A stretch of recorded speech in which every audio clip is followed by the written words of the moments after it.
ओम शांति। आज का विषय है सदा मायाजीत कैसे रहे। तो कीवर्ड है सदा, क्योंकि हम बाबा के बच्चे पुरुषार्थ के मार्ग पर कभी तो मायाजीत होते हैं तो कभी माया से हार भी खा जाते हैं।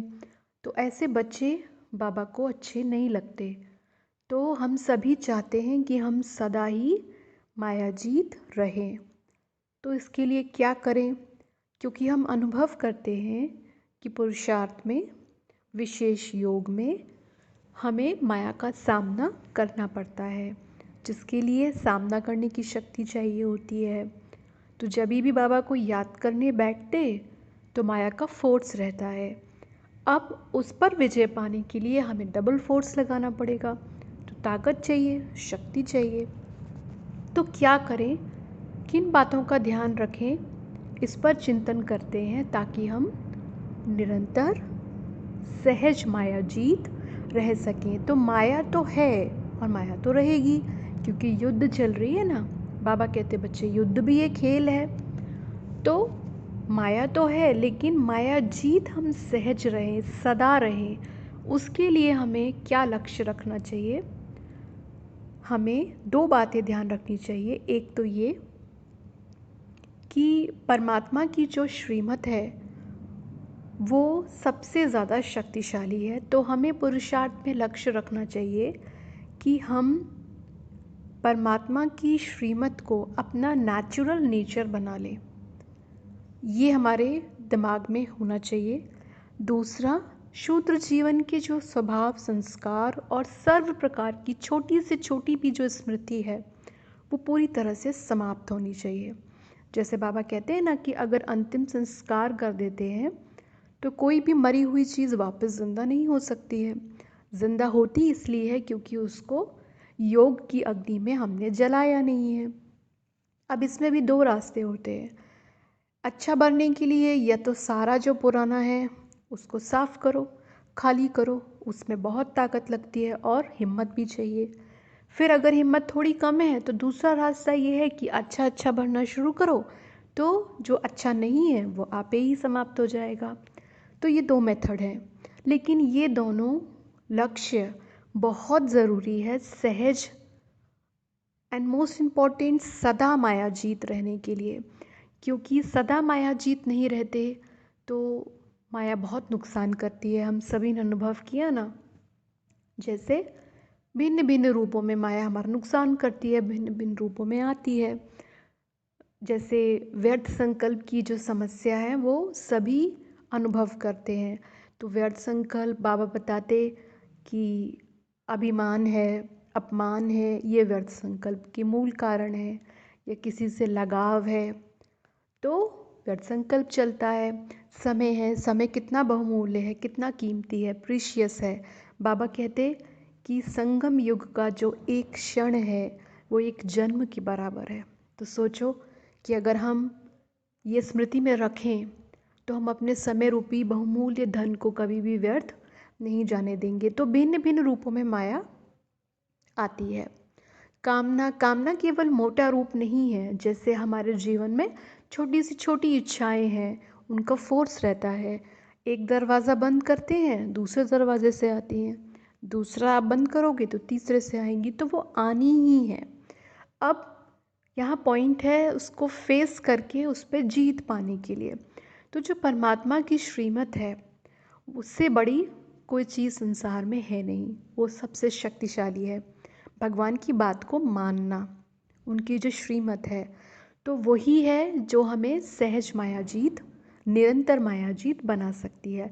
तो उसके लिए हमारा लक्ष्य ये होना चाहिए कि परमात्मा की श्रीमत हमारे जीवन में नेचुरल नेचर बन जाए। ये हमारा लक्ष्य होना चाहिए कि नेचुरल नेचर वाली जो स्थिति है वो, इसमें भी महीन नहीं, मोटे मोटे रूपों से हम पहले चलें कि जो भी बाबा ने हमें दिनचर्या दी है अगर वो हमारी नेचुरल नेचर बन जाएगी तो हम सदा सेफ रहेंगे। ये बहुत इम्पॉर्टेंट है। और दूसरा जो लक्ष्य है मायाजीत बनने के लिए वो ये कि शूद्र जीवन की सारी छोटी से छोटी स्मृति, स्वभाव, संस्कार पूरी तरह से समाप्त हो जाए, यानी योग अग्नि में उनको जलाना। क्योंकि जब तक हमारे भीतर कोई अंश होता है, कोई चीज़ होती है, तभी हम किसी भी दूसरी चीज़ के, बाहर के वायुमंडल में प्रभाव में आ सकते हैं। लेकिन बाबा ने कहा कि तुमको प्रभाव में नहीं आना है। हमको बाबा ने कैसा बनाया है? बाबा कहते हैं कि तुमको तो सबको ईश्वरीय के ज्ञान के प्रभाव में लाना है। तो दो ही ऑप्शंस है ना, या तो हम प्रभाव में आ जाए या हम बाबा का काम कर सकें। तो बाबा का काम करने के लिए क्या करना पड़ेगा? अपना ध्यान हमको रखना है। तो हम क्यों होते हैं आकर्षित, चाहे कोई भी चीज़ है, वस्तु है, व्यक्ति है, क्योंकि वो अंश हमारे भीतर होता है और उसको हमने ज्ञान के बल से, विवेक के बल से उसको समझा नहीं है, उसका करेक्शन नहीं किया है, इसलिए हम अट्रैक्ट हो जाते हैं, क्योंकि हम भी वहीं से ही आए हैं। तो इसके लिए हमें ये दो लक्ष्य ध्यान रखने चाहिए कि एक, कि पुराना स्वभाव, संस्कार, जो भी शुद्ध जीवन की स्मृति है, जैसे बिल्कुल एक नया जन्म हुआ है तो वो स्मृति में ऐसे रहना चाहिए कि कुछ याद ही ना हो, उस लेवल तक आना। और दूसरा, परमात्मा की श्रीमत हमारे जीवन में नेचुरल नेचर बन जाए, तो हम सहज ही और सदा ही माया जीत रह सकेंगे। हमारे पास शक्ति होगी उसको फेस करने की, उस पर जीत पाने की। तो ये बहुत इम्पोर्टेंट है। जैसे आज बाबा ने कहा अशरीरी बनने वाली बात, कल बाबा ने कहा, कल की मुरली बहुत सुंदर थी, शुभ भावना, शुभकामना, जो सेवा का फाउंडेशन है, सच्ची सेवा का फाउंडेशन है। क्योंकि बाबा ने समझाया ना कि रीति प्रमाण, नीति प्रमाण करते भी हैं तो प्रत्यक्ष फल अनुभव नहीं होता है। तो उसके लिए अपने अंदर शांति की शक्ति को, साइलेंस की जो शक्ति है, उसको बहुत ज़्यादा बढ़ने की आवश्यकता है। उसके बिना वो संभव नहीं। और मन बुद्धि को फ्री रखने की बहुत आवश्यकता है। तो किन बातों का ध्यान रखना है? कि छोटी छोटी बातों पे बुद्धि नहीं फंसानी है। अच्छा नहीं लगता ना, बाबा कहते बच्चे ये कोई रॉयल्टी थोड़ा ना है, छोटी छोटी बातों में हम ध्यान दें, अपनी बुद्धि को फंसाएं, और साधारण बातों में भी नहीं। तो परमात्मा समझाते हैं कि जो दिव्यता है ना, उसमें साधारणता भी नहीं होती है, ज़रा से भी नहीं। नेगेटिविटी तो बहुत दूर की चीज़ है, नेगेटिविटी तो बिल्कुल नहीं, इम्प्योरिटी तो बिल्कुल नहीं, व्यर्थ संकल्प बिल्कुल नहीं, लेकिन साधारणता जो होती है वो भी नहीं होती है, तब उसको दिव्यता कहा जाता है। तो हम दिव्य आत्माएं हैं ना, परमात्मा ने हमारे जीवन में दिव्यता का ही तो प्रकाश फैलाया है ना। तो ये हमें बहुत ध्यान रखना है कि हमारे ऊपर ये जिम्मेवारी है कि हम पहले तो अपना ख्याल रखें, अपने मन बुद्धि को इन सारी बातों से फ्री रखें। जैसे बाबा ने आज भी कहा मुरली में कि जब बैठते हो यहाँ पर, बाबा ने मधुबन के लिए कहा, या सेंटर पर, तो कहाँ कहाँ ध्यान जाता है? घर में जाता है, धंधे में जाता है, बाल बच्चों में जाता है। तो ये हमें समझना चाहिए कि ये तो हम केवल बुद्धि से सोचते रहते हैं ना, सोचने का ये हमारा रहता है, संस्कार रहता है, लेकिन इससे कुछ होता थोड़ा ना है। घर तो जहाँ है वहीं रहेगा, बच्चे जैसे हैं वैसे ही रहेंगे। तो उसको सोचते हैं, हम सोचते हैं कि चिंता करने से या संकल्प चलाने से कुछ हो रहा है, उससे तो वेस्ट ही हो रहा है, नुकसान ही हो रहा है। चिंता करने से ऐसा कोई भी व्यक्ति नहीं है जो ये कहे कि हमें कोई प्राप्ति हुई, या हमने किसी चीज़ की चिंता करी तो वो ठीक हो गया। उससे कुछ, चिंता से कुछ नहीं होता, उससे नुकसान ही होता है, प्राप्ति कुछ नहीं होती है। तो बाबा ने एक बार कहा था कि ये जो संगम युग की जीवन है, ये मौज मनाने की जीवन है ना। तो सोचने का क्या, ये सोचने का भी ये बर्डन लेकर हमें क्यों चलना? हम इतना सोचेंगे तो ज़िंदगी को जिएंगे कब? कर सब कुछ रहे हैं, लेकिन अगर हमें ये अनुभव ही नहीं हो रहा कि हमारे जीवन मज़े की जीवन है, खुशी के जीवन है, प्यारी जीवन है, तो फ़ायदा क्या? तो बाबा समझाते हैं ना, तो हमें बेफिक्र बादशाह ये रहना बहुत ज़रूरी है। इसके लिए आप छोटे बच्चे बनकर रहिए, जितने ज़्यादा छोटे हैं आप उतने बेफिक्र हैं। तो बड़े बनने की ज़रूरत क्या है? यहाँ छोटे या बड़े बनने वाली जो बात है, उसका अर्थ ये है कि परमात्मा पर संपूर्ण विश्वास, समर्पण, जैसे बाबा समझाते हैं ना, एक बल एक भरोसा, कि करने वाला वही है।